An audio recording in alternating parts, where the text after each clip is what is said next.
కాంగ్రెస్ ప్రభుత్వ నిర్లక్ష్యానికి వనపర్తి జిల్లా వాసులు బలైపోతున్నారు. Madanapuram high level bridge approach road నిర్మించకుండా రేవంత్ సర్కార్ కాలయాపన చేస్తోంది.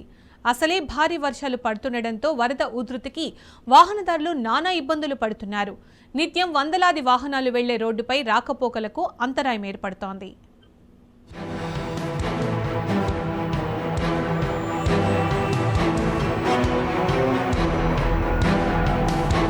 వనపర్తి జిల్లా వ్యాప్తంగా వర్షం దంచుకొట్టింది.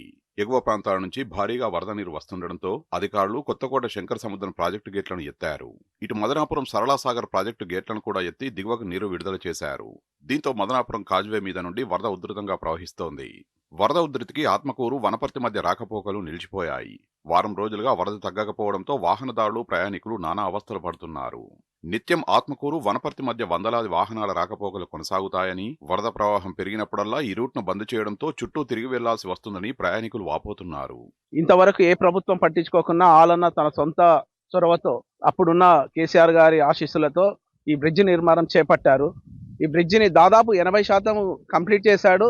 కాకపోతే ఇక్కడ రైతుల ఇబ్బందులను, అప్పుడు ఇక్కడ వాళ్ళ పొలాలు పక్కన ఉండడం వల్ల వాటి ఇబ్బందులను వారిని సఖ్యతగా చేసుకొని దీన్ని నిర్మించడానికి కొద్దిగా వ్యవధి తీసుకున్నాడు. అందులో అనుకోని కొన్ని సంఘటనలు జరిగితే ఇప్పుడున్న ప్రజెంట్ శాసనసభ్యులు అది వాటికి రాజకీయ అనుకూలంగా మార్చుకోవడానికి అప్పుడు ముసలి కన్నీరు కార్చి నానా హంగామా చేసి ఈ రోజు మళ్ళీ అదే అధికారంలోకి వచ్చాక దీన్ని ఊసే ఎత్తకుండా తన కమిషన్లు, తన యొక్క వ్యక్తిగత స్వార్థాలకే పనిచేస్తుండే తప్ప. ఈ ప్రాంతంలో గతంలో జరిగిన ప్రమాదాల్ని దృష్టిలో ఉంచుకొని ఊకచెట్టు వాగుపై మాజీ ఎమ్మెల్యే ఆల వెంకటేశ్వర రెడ్డి బ్రిడ్జి నిర్మాణానికి శ్రీకారం చుట్టారు. బ్రిడ్జి నిర్మాణానికి 9.25 కోట్ల రూపాయల నిధుల్ని కేసీఆర్ మంజూరు చేశారు. 2023 నవంబర్లోనే ఆల వెంకటేశ్వర రెడ్డి 18 పిల్లర్స్తో బ్రిడ్జి నిర్మాణం పూర్తి చేయించారు.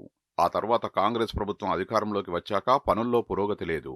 ప్రతిపక్షంలో ఉన్నప్పుడు బ్రిడ్జి నిర్మాణాన్ని రాజకీయం చేసిన కాంగ్రెస్ నాయకులు ప్రస్తుతం వరదలతో ప్రజలు ఇబ్బందులు పడుతుంటే ఎందుకు స్పందించడం లేదని స్థానికులు మండిపడుతున్నారు. ఆల వెంకటేశ్వర రెడ్డి గారు చేసిన 90% పనులకు ఒక 10% పనులు నిలిచిపోయాయి. ఆ 10% పనులు కూడా ఇప్పుడున్న ఎమ్మెల్యే జిఎంఆర్ గారు చొరవ తీసుకొని ఈ మొద్దుల నిద్ర వీడి వీళ్ళు ఖచ్చితంగా 10% పనులు పూర్తి చేసి ప్రారంభం చేయాలని చెప్పి ఈ రవాణా సౌకర్యం కూడా ఎలాంటి ఇబ్బంది, అంతరాయం కలగకుండా చూడాలని చెప్పి కూడా తెలియజేస్తున్నాము. ఆల వెంకటేశ్వర రెడ్డి చొరవతో నిర్మించిన బ్రిడ్జు 90% పనులు కంప్లీట్ కావడం జరిగింది. కానీ కాంగ్రెస్ ప్రభుత్వం ఏర్పడి 2 సంవత్సరాలు అవుతున్నా కూడా ఈ బ్రిడ్జిని 10% ఉన్న పనులు పూర్తి చేయకపోవడంతో ప్రజలకు తీవ్రమైన ఇబ్బందులు ఏర్పడుతున్నాయి. కాబట్టి స్థానిక ఎమ్మెల్యే జిఎంఆర్ గారు చొరవ తీసుకొని ఈ బ్రిడ్జు నిర్మాణ పనులు త్వరగతిన అయిపోగొడతారని కోరుకుంటున్నాం. కాంగ్రెస్ సర్కారు తీరుపై వనపర్తి జిల్లా వాసులు మండిపడుతున్నారు. రేవంత్ పాలన తమ పాలిట శాపంగా మారిందని వాపోతున్నారు.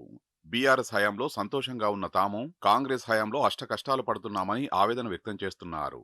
కేసీఆర్ ప్రభుత్వంలో బ్రిడ్జి నిర్మాణ పనులు పూర్తయినప్పటికీ రేవంత్ రెడ్డి అధికారంలోకి వచ్చి 20 నెలలు గడుస్తున్నా ఇప్పటి వరకు అప్రోచ్ రోడ్డు నిర్మాణం పూర్తి చేయలేకపోయాడని స్థానికులు ఆగ్రహం వ్యక్తం చేస్తున్నారు.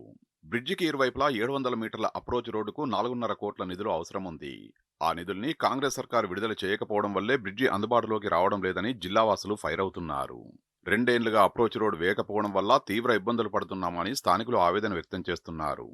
సరళసాగర్ తెగిపోయినప్పుడు ఆయన ఎంత ఆగమేఘాల మీద పనిచేసి ప్రాజెక్టును పూర్తి చేసినోడు, ఇది కూడా మా ఆలన్న పూర్తి చేయాలన్న సంకల్పంతో ఉండిండే. ఇప్పుడు ప్రస్తుత 20 నెలల కాలం వస్తున్న కాంగ్రెస్ జిఎంఆర్ గారు మీకు ఎందుకు ఈ చిన్న ఫార్మేషన్ చేసి ఈ 30 గ్రామాల రైతుల బాధలు మీకు కనబడట్లేదా? ఆ రోజు చెప్పిన మాట ప్రకారం మీరు ఈ రోజు ఎందుకు చేయలేకపోతున్నారు? దయచేసి ఇప్పటికైనా కూడా ఆలన్నా కొన్ని అసంపూర్తిగా ఉన్న పనులన్నా పూర్తి చేస్తే మేము సంతోషిస్తామని సందర్భంగా తెలియజేస్తూ, దేవరకద్ర నియోజకవర్గంలో బీఆర్ఎస్ ప్రభుత్వం కంప్లీట్ చేసిన చిన్న చింతకుంట, వర్నే, జంగమాయపల్లి బ్రిడ్జిను ప్రారంభించిన ఎమ్మెల్యే మధుసూదన్ రెడ్డి మదనాపురం బ్రిడ్జి పనులు ఎందుకు పెండింగ్ పెట్టారని బీఆర్ఎస్ నాయకులు, స్థానికులు ప్రశ్నిస్తున్నారు. మిగిలిపోయిన పనులు త్వరితగతిన పూర్తి చేసి హై లెవెల్ బ్రిడ్జిని ప్రజలకు అందుబాటులోకి తీసుకురావాలంటూ డిమాండ్ చేస్తున్నారు.